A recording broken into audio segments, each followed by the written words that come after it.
हमारा उद्देश्य किसी की धार्मिक भावनाओं को भड़काना नहीं, बल्कि भक्त समाज को सही राह दिखाना है। दोस्तों नमस्कार। पिछले कुछ महीनों में एक बाबा ट्रेंड में चल रहे हैं, बागेश्वर बाबा।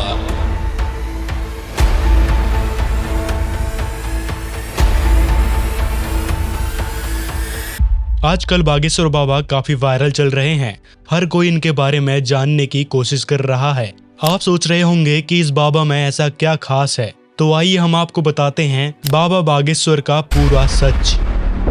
लोगों से जानकारी लेने के बाद पाया गया कि बाबा बागेश्वर यानी धीरेन्द्र कृष्ण शास्त्री बड़े ही चमत्कारिक ढंग से अपने भक्तों की परेशानियां बिना उनसे बात किए और बिना उन्हें जाने वे भक्तों की समस्याओं का पता लगा लेते हैं और उस समस्या का तुरंत समाधान भी दे देते हैं।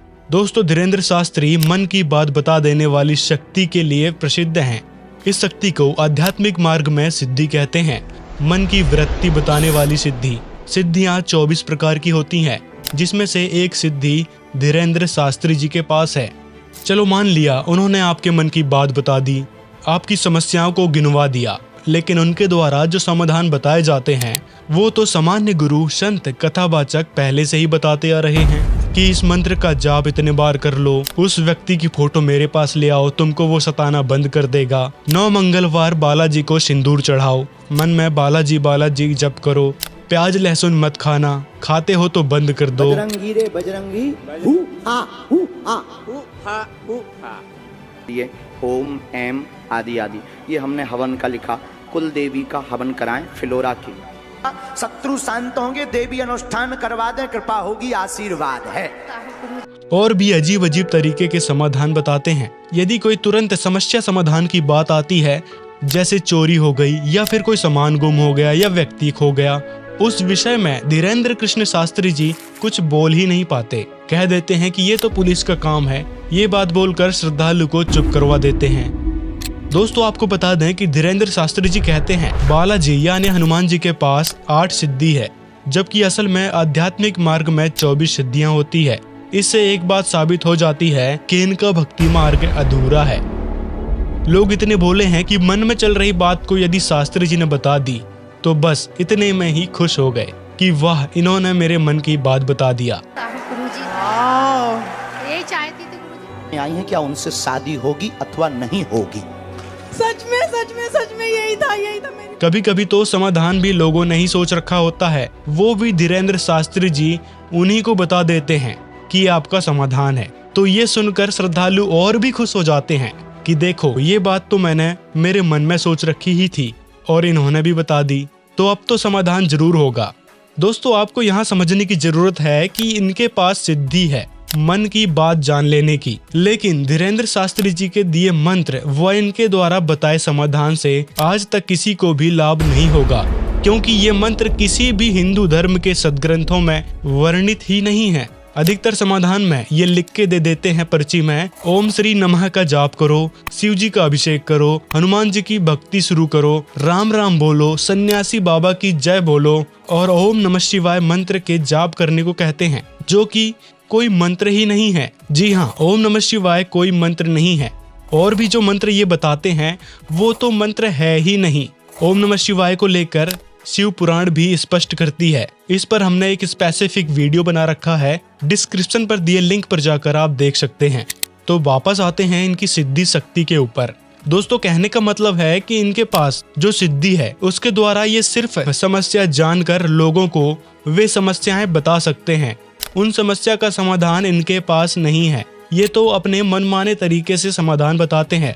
दोस्तों, बोलने वाली की कला बहुत मायने रखती है, जो कि धीरेन्द्र शास्त्री जी के पास है, जिससे लाखों श्रद्धालु प्रभावित होकर उनके हर एक वचन पर विश्वास कर लेते हैं और उनके अंधश्रद्धा और अंधविश्वास के पीछे लग जाते हैं। इसी प्रकार लोगों की भीड़ वहां इकट्ठे होते जा रही है। लोग वीडियोस देखते हैं, वहां की पब्लिक को देखते हैं, इसी पर आसक्त होकर वो उनके पीछे लग जाते हैं। जहाँ अन्य संतों का ज्ञान पाखंड और आंख मूंद कर विश्वास करने में बल देता है, वहीं संत रामपाल जी महाराज का ज्ञान कबीर साहिब की तर्ज पर है। मैं कहता हूँ आखन देखी, यानी प्रमाणित बातों पर खरा उतरता है। जहाँ ऐसे नकली गुरु भाग्य के परिवर्तन को असंभव बताते हैं, वहीं संत रामपाल जी महाराज किस्मत यानी भाग्य को बदल देने वाली सद्भक्ति विधि का जिक्र अपने हर एक सत्संग प्रवचन में करते हैं। इसके बारे में हम आगे बात करेंगे।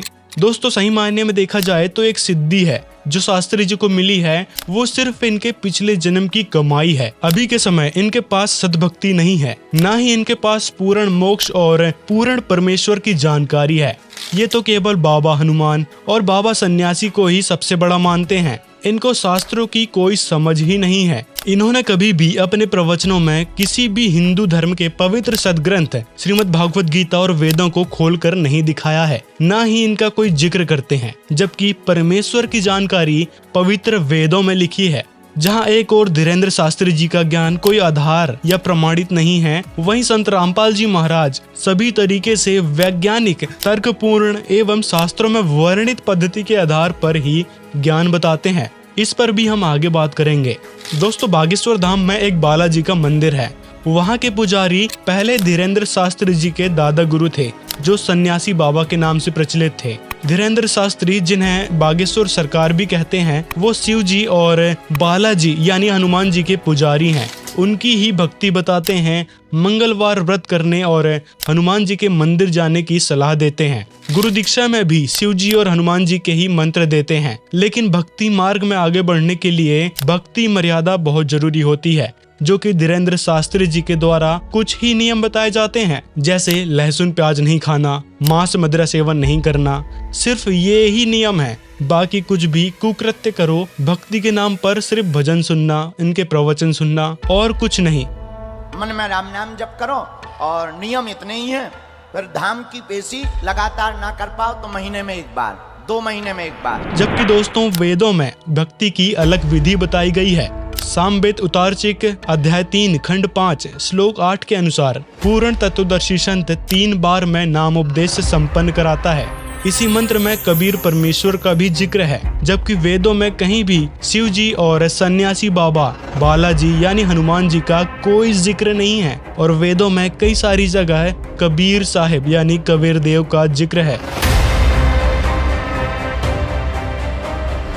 अब दोस्तों, संत रामपाल जी महाराज जी का नाम सुनते ही लोगों के मन में आता है कि ये महाराज जी तो देवी देवताओं के विरोधी हैं, ब्रह्मा विष्णु महेश और देवी देवताओं की पूजा छुड़वाते हैं। लेकिन दोस्तों, ऐसा नहीं है। महाराज जी इन सभी देवी देवताओं की भक्ति छुड़वाते नहीं हैं, बल्कि उनके गुप्त मंत्र का जाप करने को कहते हैं, जिससे ये सभी देवी देवता हमको तुरंत प्रभावी रूप से लाभ देना शुरू करते हैं। जिससे इनके आगे हवन करना, धूप बत्ती लगाना, घंटी शंख बजाने और इनके आगे नारियल फोड़ने, सिंदूर चढ़ाने की जरूरत नहीं पड़ती। संत रामपाल जी द्वारा बताए मंत्रों के जाप से ही सभी देवी देवता लाभ देना शुरू कर देते हैं। और आपको बता दें कि महाराज जी द्वारा दिए गए मंत्रों से भक्त के अंदर 24 सिद्धियां आ जाती है, जिनका प्रयोग मोक्ष प्राप्ति के सफर में विशेष सहायक होता है। धीरेन्द्र कृष्ण शास्त्री जी तो मात्र एक सिद्धि पाकर पंसारी बन गए। अब आप विचार कर सकते हैं कि संत रामपाल जी महाराज द्वारा बताई भक्ति कितनी ऑथेंटिक है।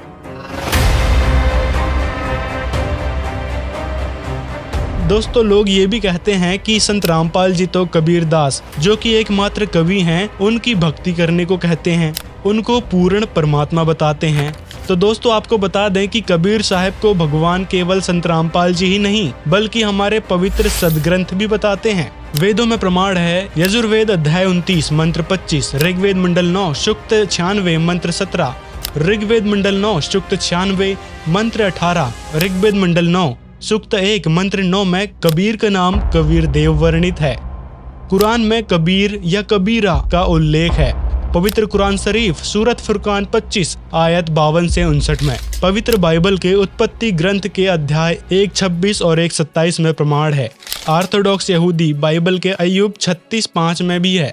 गुरु ग्रंथ साहिब के पृष्ठ 24 राग श्री महला 1 शब्द संख्या 9, गुरु ग्रंथ साहिब पृष्ठ 721 महला 1 तथा गुरु ग्रंथ साहिब राग अस्वारी महला 1 के भाग में भी कबीर साहिब के भगवान होने का जिक्र है। तो देखा आपने, किस प्रकार संत रामपाल जी ने इन सभी सदग्रंथों को समझकर भक्त समाज के सामने परमेश्वर की संपूर्ण जानकारी लाई है। धीरेन्द्र शास्त्री जी की तरह नहीं कि अपनी सिद्धि शक्ति को बालाजी और सन्यासी बाबा का चमत्कार बताकर जनता को गुमराह करना शुरू कर दिया। दोस्तों, यदि संत रामपाल जी के बारे में बताएं तो महाराज जी एकमात्र ऐसे संत हैं जिनके अनुयायी अपने गुरु द्वारा बताए नियम को वास्तव में निभाते हैं। संत रामपाल जी ने अपने शिष्यों के लिए रिश्वतखोरी, चोरी, ठगी, दहेज लेना देना आदि की मनाही कर रखी है और वास्तव में उनके शिष्य उनके बताए नियम भक्ति मार्ग पर चलते हैं, जिससे उनको अनेकों लाभ और जीने की नई राह मिली है। दोस्तों, धीरेन्द्र शास्त्री जी के दरबार में अलग अलग कैटेगरी भी होती है। एक साधारण भक्त और दूसरे वीआईपी भक्त होते हैं। चलो वीआईपी में सोफा पे बैठिए। हाँ, साड़ी पहने। आओ बहन जी जल्दी। तुम बहुत देर से सोच रही कि बड़े आदमियों के कोई नहीं है क्या?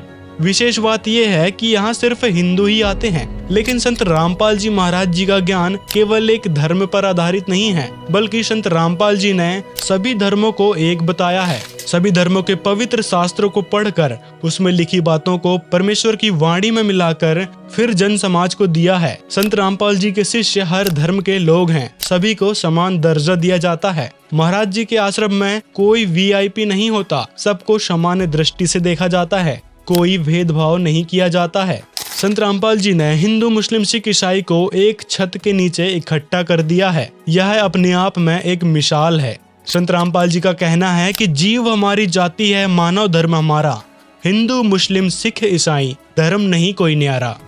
अब आपके मन में भी सवाल उठेगा कि संत रामपाल जी महाराज इतने महान हैं, तो फिर धीरेन्द्र शास्त्री की तरह चमत्कार क्यों नहीं दिखाते, सभी के दुख दूर क्यों नहीं करते? तो दोस्तों, आपको बता दें कि संत रामपाल जी जो मंत्र व भक्ति विधि बताते हैं, उससे ही भक्तों को सभी प्रकार के लाभ मिलना शुरू हो जाते हैं। लोगों को सिर्फ चमत्कार के पीछे नहीं भागना चाहिए। भक्त समाज को चाहिए कि संत की पहचान के लिए सबसे पहले उसके ज्ञान को समझें। संत वो नहीं होता जो सिर्फ चमत्कार करते फिरे, और संत वो भी नहीं होता जिससे चमत्कार ना हो। ये दोनों बात कैसे? क्योंकि पूर्ण संत जो भक्ति विधि बताता है, उससे चमत्कार करने की आवश्यकता नहीं पड़ती, चमत्कार अपने आप ही होते हैं।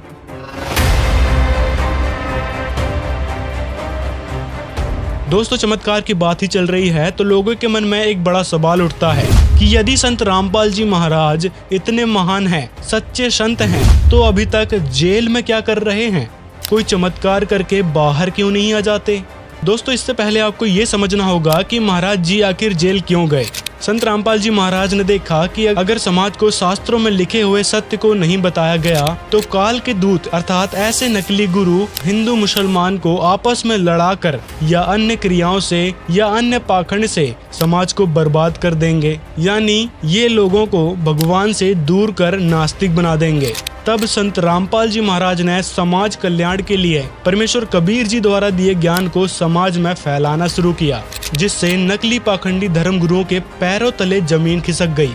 क्योंकि इस सत्य ज्ञान से सभी मानव एक हो जाएंगे, किसी में किसी प्रकार का मतभेद, लड़ाई झगड़ा नहीं रहेगा, और ऐसा हो जाने से इन नकली गुरुओं की दुकान बंद हो जाएंगी। संत रामपाल जी महाराज जी को पता था कि अगर मैंने इनको छेड़ा, मतलब इनके झूठ को उजागर किया, तो निसंदेह ये लोग राजनेताओं को बहला फुसलाकर मेरे बारे में उल्टा सीधा बताएंगे, और ऐसा ही हुआ। संत रामपाल जी महाराज के बारे में आर्य समाजियों ने व अन्य धर्म गुरुओं ने राजनेताओं को बहला फुसलाया और झूठे केस, मनगढ़ंत कहानियां बनाकर संत रामपाल जी को जेल में डलवा दिया। संत रामपाल जी महाराज मानवता को बचाने के लिए जेल गए हैं। हमें कम से कम उनके द्वारा दिए गए ज्ञान, उनके द्वारा लिखित पुस्तकों को पढ़कर उनके विचारों को पूरी तरह समझना चाहिए कि आखिरकार एक संत के इतने अनुयायी किस प्रकार दहेज मुक्त विवाह कर रहे हैं, कैसे नशा मुक्त हो रहे हैं। उनके आध्यात्मिक ज्ञान में ऐसी कौन सी शक्ति है कि लोगों के जानलेवा रोग ठीक हो रहे हैं। उनके आध्यात्मिक ज्ञान में जरूर ऐसी कोई बात होगी कि वह अपने गुरुदेव के गुणगान करते थक नहीं रहे हैं। संत रामपाल जी के ज्ञान से लोगों को परमात्मा की पहचान हो गई है। अब वे सतमार्ग पर अडिग होकर अपने गुरु पर विश्वास करते हैं। संत रामपाल जी जब चाहे बाहर आ सकते हैं, बस समय का इंतजार कीजिए। समय आने पर सबको मालूम लग जाएगा कि संत रामपाल जी से बढ़कर इस पूरी पृथ्वी पर सभी का हितैषी कोई और नहीं है। यदि बात करें चमत्कार दिखाने की, तो इस पर संत रामपाल जी कहते हैं कि सिद्धियों से सिर्फ प्रसिद्धि मिलती है, ना कर्म के दंड समाप्त हो सकते, ना ही मोक्ष प्राप्त हो सकता। यदि आपने किसी की समस्या का पर्चा बना भी दिया लेकिन उसकी समस्या का समाधान सही नहीं बताया, तो उसकी समस्या लिखने का क्या अर्थ हुआ? उसकी समस्या तो उसको भी पता है जिसको आपने पर्चे पर लिख दी। लाभ धाम से होगा, समय बहुत लगेगा, समय लगेगा, जल्दी ठीक नहीं होगा। अभी 2.5 वर्ष का समय है, क्योंकि आपकी स्ट्रेस के कारण जो डिप्रेशन बना आपको। 4 साल से परेशान है, दवा काम नहीं कर रही है, शिथिल होता, त्योहारों के समय आपको ज्यादा पीड़ा बनती। वो तो समस्या लेकर आपके पास आया था, समाधान बताया नहीं, सिर्फ इसी में अपने आप को महान सनातनी मान लिया कि मैंने उसके मन की बात जान ली। ये सिद्धियां सब खिलौने जैसी हैं। बिना सद्भक्ति के ये गुरु भी और इनके शिष्य भी 84 लाख योनि में जाने से नहीं बच सकते। धीरेन्द्र शास्त्री से बड़े सिद्ध गोरखनाथ जी हो चुके हैं, जो पत्थर के पहाड़ को सोने का पहाड़ बना दिया करते थे, मुर्दे तक को जीवित कर देते थे। ये सब सिद्धियों का कमाल है। जब गोरखनाथ जी से कबीर साहिब जी मिले, तब कबीर जी ने गोरखनाथ जी को कहा था, ये मुर्दे कहाँ जीवावता, तू भी मुर्दों माही। क्या मुर्दे जिंदे करते फिर रहा है? आप भी एक दिन मुर्दा हो जाओगे, यानी मृत्यु जरूर होगी। तो ये सब ड्रामे हैं, भक्ति नहीं है। और इस तरीके से हिंदू राष्ट्र नहीं बन पाएगा। हिंदू राष्ट्र यदि भारत को बनाना है तो संत रामपाल जी महाराज के द्वारा बताई गई भक्ति करो। उनके ज्ञान से पूरे विश्व में आदि सनातन धर्म फैल रहा है और सभी लोग इसको स्वीकार भी कर रहे हैं। दोस्तों, जीवन आपका है और बेशक फैसला भी आपका ही होना चाहिए कि किस तरफ जाएं। एक तरफ मन की बात जान लेने वाली सिद्धि प्राप्त धीरेन्द्र कृष्ण शास्त्री जी, या फिर दूसरी तरफ सदग्रंथों के आधार पर भक्ति बताकर जन्म मृत्यु के जटिल रोग को मिटाकर 84 लाख योनि के चक्र से बचाने वाले और लोगों की किस्मत में लिखे दुख व अकाल मृत्यु तक को बदल देने वाले समाज सुधारक आदि सनातनी संत रामपाल जी की तरफ। इस विषय में अपनी राय कमेंट में जरूर बताएं और इस वीडियो को ज्यादा से ज्यादा लोगों तक शेयर करें, ताकि भगत समाज सही और गलत का निर्णय कर सके और अपने अनमोल मानव जीवन को व्यर्थ होने से बचा सके।